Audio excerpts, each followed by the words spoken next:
नमस्ते नमस्ते नेपाली दाजुभाइ तथा दिदीबहिनीहरूमा आज फेरि म रियाक्सन भिडियो लिएर आएको छु। धेरै दिनपछि आज म बिल्कुलै फरक, पहिलेभन्दा अलिकति फरक विषयवस्तु लिएर आएको छु। आजको मेरो रियाक्सन भिडियोमा हुनेछ नेपालको सगरमाथा कसरी चाहिँ बन्न पुग्यो हैन, यो यति हाइट कसरी बन्न पुग्यो भन्ने कुराको चाहिँ म रियाक्सन भिडियो बनाउन गइरहेको छु। एउटा रियाक्सन भिडियोको लागि मैले पुरानो भिडियो लिएको छु युट्युबबाटै। त्यो भिडियो हेरेर म तपाईहरुलाई जानकारी गराउन चाहन्छु सगरमाथा कसरी निर्माण भयो। विश्वकै सबैभन्दा धेरै उचाइ भएको माउन्ट एभरेस्ट नेपालमा कसरी रहन गयो, त्यो कालखण्डमा चाहिँ के हलचल भएको थियो, त्यसपछि चाहिँ कसरी चाहिँ माउन्ट एभरेस्ट रहन गयो भन्ने कुरा यो भिडियोमा डिटेल दिएको छ। सायद म पनि हेरेर साथ दिनेछु तपाईहरुलाई, र तपाईहरु पनि हेरेर मलाई साथ दिनुहोला। अहिले भने म रियाक्सन भिडियो सुरु गर्न गइरहेको छु। सर्वोच्च शिखर सगरमाथा, यसको ठिक मुनि कुनै समय विशाल समुद्र थियो। कालान्तरमा पृथ्वीको यही गहिरो ठाउँ सर्वोच्च शिखर बन्न पुग्यो। त्यसो भए के सगरमाथा सधैँका लागि सर्वोच्च शिखर बन्ला त, या त निश्चित समयमा यसको उचाइ घटेर अरू नै हिमाल सर्वोच्च शिखर बन्नेछन्? दर्शकवृन्द, आउनुहोस् आजको यस श्रृङ्खलामा हामी कुनै समय विशाल समुद्र रहेको हिमालय पर्वत मुनि कसरी एकाएक सर्वोच्च शिखरहरू निर्माण हुन पुगे, यसैको बारेमा चर्चा गर्नेछौँ। हिमालय विश्वकै सबैभन्दा अग्लो हिम श्रृङ्खला हो, जो पश्चिमदेखि पूर्वसम्म करिब 2400 किलोमिटर लम्बाइमा फैलिएको छ। विश्वका अधिकांश अग्ला शिखरहरू यही हिमालयमा अवस्थित छन्। संसारको 50 वटा उच्च चुचुराहरूमध्ये 46 वटा हिम शिखरहरू हिमालय क्षेत्रभित्रै पर्दछन्। त्यसमा पनि सगरमाथा, अन्नपूर्ण, धवलागिरी, कञ्चनजङ्घा, गणेश, लामटाङ, मनासलु, गौरीशङ्कर जस्ता प्रमुख चुचुराहरू सहित 18 वटा हिमालहरू राजनीतिक नक्सामा नेपालको क्षेत्रभित्र नै पर्नेछ। भूवैज्ञानिकहरूका अनुसार यो हिमालयको उत्पत्ति धेरै पुरानो होइन, तर निश्चय पनि यसको उत्पत्ति तीव्रतर गतिमा भएको कुरालाई भने अधिकांश वैज्ञानिकहरूले मान्ने गरेका छन्। करिब 5 करोड वर्षमा सागर मुनिबाट उठेर सगरमाथा जस्ता चुचुराहरू करिब 9 किलोमिटरको उचाइमा पुगेको वैज्ञानिक खोजले पत्ता लगाएको छ। वास्तवमा हिमालयको उत्पत्ति भारतीय भूखण्ड तथा इन्डियन प्लेट र युरेसिया भनिने दुई विशाल भूभागहरूको टक्करका कारण भएको हो भन्ने कुरा पनि वैज्ञानिक अध्ययनमा भेटिएको छ। यी दुई विशाल भूभागबीच भएको टकरावले यी क्षेत्रहरू अनियन्त्रित भएर पुरानो अवस्थामा आउन असम्भव भएपछि माथितिर उठ्न थाले र यही प्रक्रियाबाट हिमालयको उत्पत्ति हुन पुग्यो। अहिले जुन ठाउँमा हिमाल ठडिएका छन् त्यहाँ करिब 5 करोड वर्ष अघिसम्म विशाल सागर थियो भन्दा तपाईलाई अचम्म लाग्न सक्छ, तर यो पनि विज्ञानले पुष्टि गरेको कुरा हो। वैज्ञानिकहरूले त्यो सागरको नाम तेथिस सागर राखेका छन्। भारतीय भूखण्ड अर्थात् प्लेट उत्तरमा अवस्थित तिब्बती भूखण्डसँग ठोकिएपछि त्यो ठोकिएको भाग बिस्तारै माथि उठ्दै गयो, जसको परिणाम सागर लोप हुँदै गयो भने हिमालहरू ठडिँदै गए। तेथिस सागर अहिले पूर्णतः लुप्त भइसकेको छ, तर हिमालय क्षेत्रमा त्यसका केही प्रमाण अहिले पनि पाउन सकिन्छ। सगरमाथाको चुच्चो त्यही तेथिस सागरको पिँधमा रहेको चुना पत्थर अर्थात् लाइमस्टोनबाट बनेको वैज्ञानिक मान्यता छ। त्यस पत्थरमा पाइएको समुद्रमा पाइने जीवाश्म अर्थात् फोसिल्सहरूले पनि माथि उल्लेखित विषयलाई पुष्टि गरेको छ। नेपालको मुस्ताङ क्षेत्रमा पर्ने काली गण्डकीको किनारमा प्राप्त शालिग्राम अर्थात् एमोनाइट जस्ता पत्थरहरूमा समेत जल जीवहरूको प्रमाण पाउन सकिन्छ। शालिग्राम आफैमा समुद्री किराको अवशेष युक्त पत्थर हो। यही क्षेत्रको पहाडी खण्डमा समुद्रमुनि पाइने अपृष्ठवंशी जीवको अवशेष समेत धेरै पाइएको छ। त्यस्तै काठमाडौँ नजिकैको फुलचोकी डाँडामा पनि ट्राइलोबाइट र क्रिनोइड जस्ता अति प्राचीन समुद्री पुरा जीवको अवशेष पाइएको छ। यस सम्पूर्ण तथ्यहरूले अहिले हिमाल रहेको ठाउँमा पहिले सागर थियो भन्ने तथ्यलाई पुष्टि गर्छ। करिब 30 देखि 25 करोड वर्ष पहिले पृथ्वीको सम्पूर्ण भूभाग अहिलेको 7 वटै महादेश एउटै विशाल महाद्वीपको रूपमा थियो। त्यो विशाल पुञ्जभूमिलाई पान्जिया भन्ने गरिन्छ। त्यसबेला नेपाल लगायत भारतीय भूभाग पनि यसैको दक्षिण पूर्वी भागमा अवस्थित थियो।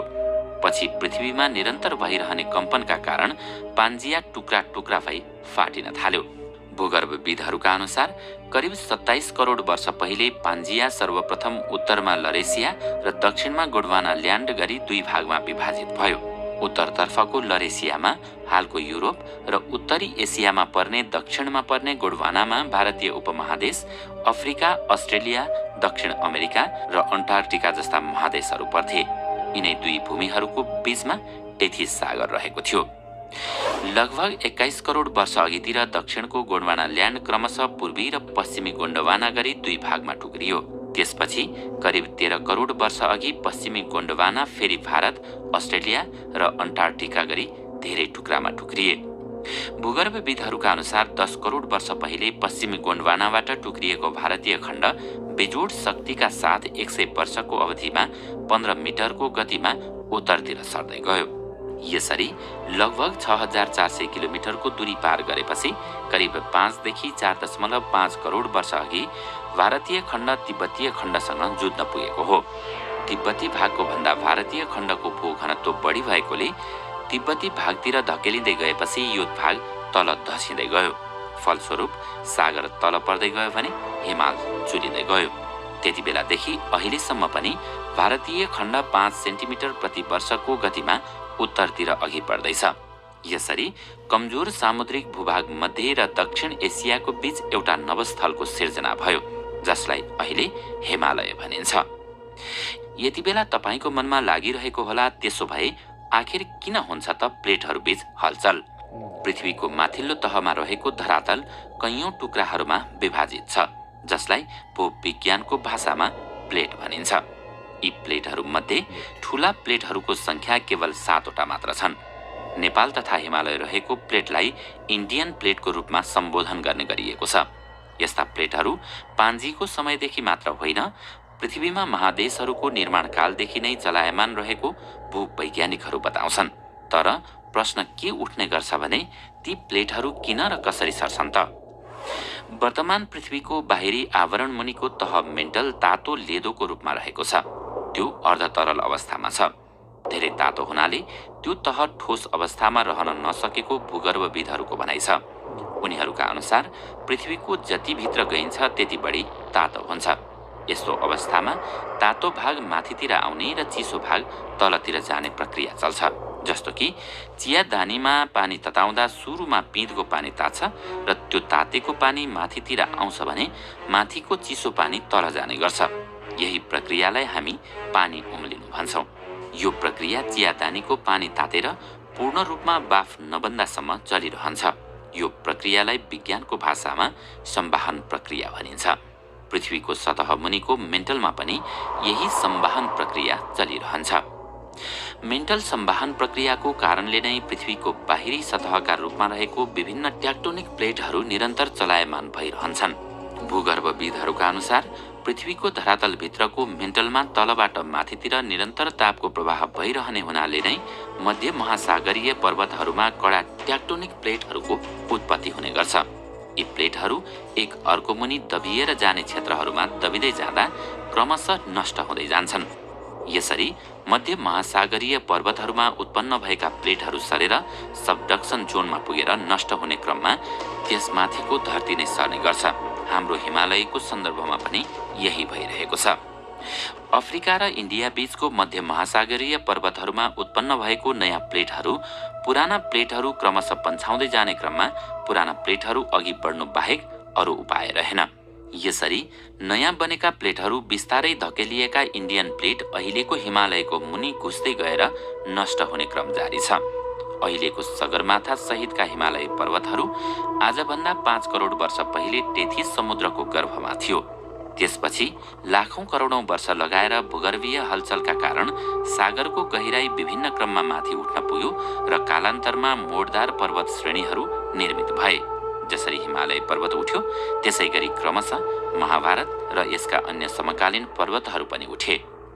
हिमालयको उदय भएपछि त्यहाँका नदीहरूले दक्षिणको जलाशयमा अवसादन गर्ने कार्य निरन्तर गर्न थाले। दोस्रो अवस्थाको भू सञ्चालनमा निम्न वा लघु हिमालयको सिर्जना भयो। यसबाट पछि नदीले बगाएका पदार्थहरू दक्षिणको खाडलमा थिग्रिँदै गयो।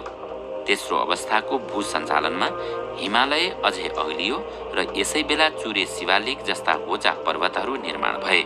पृथ्वीका पर्वतहरूमा हिमालय निर्माणको क्रम तरुणतम मानिन्छ र भनिन्छ यसको उत्थान अझै जारी छ।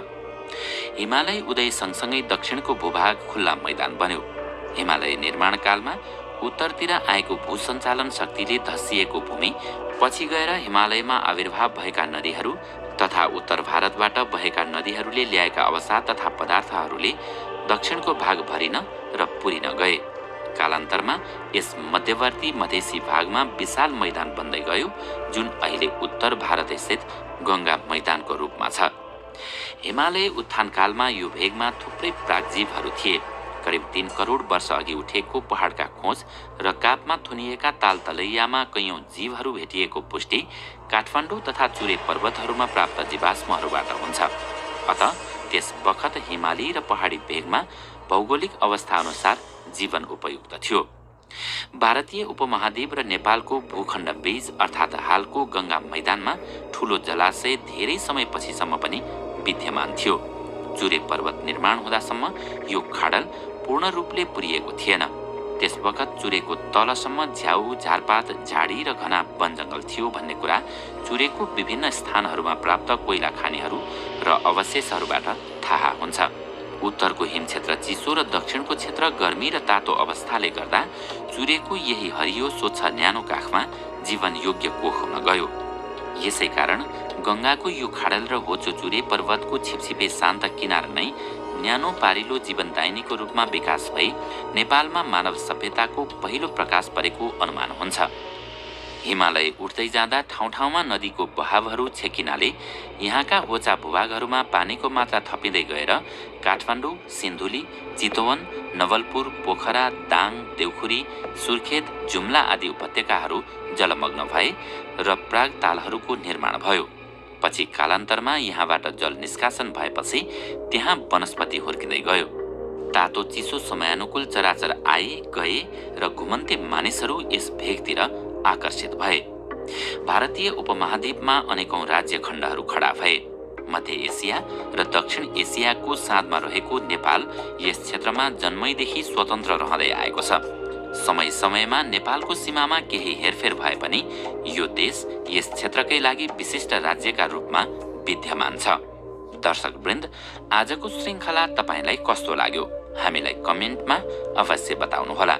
साथै आजको श्रृङ्खला तपाईलाई राम्रो लाग्यो भने लाइक तथा शेयर गरी हाम्रो च्यानललाई सब्स्क्राइब गर्न नभुल्नुहोला।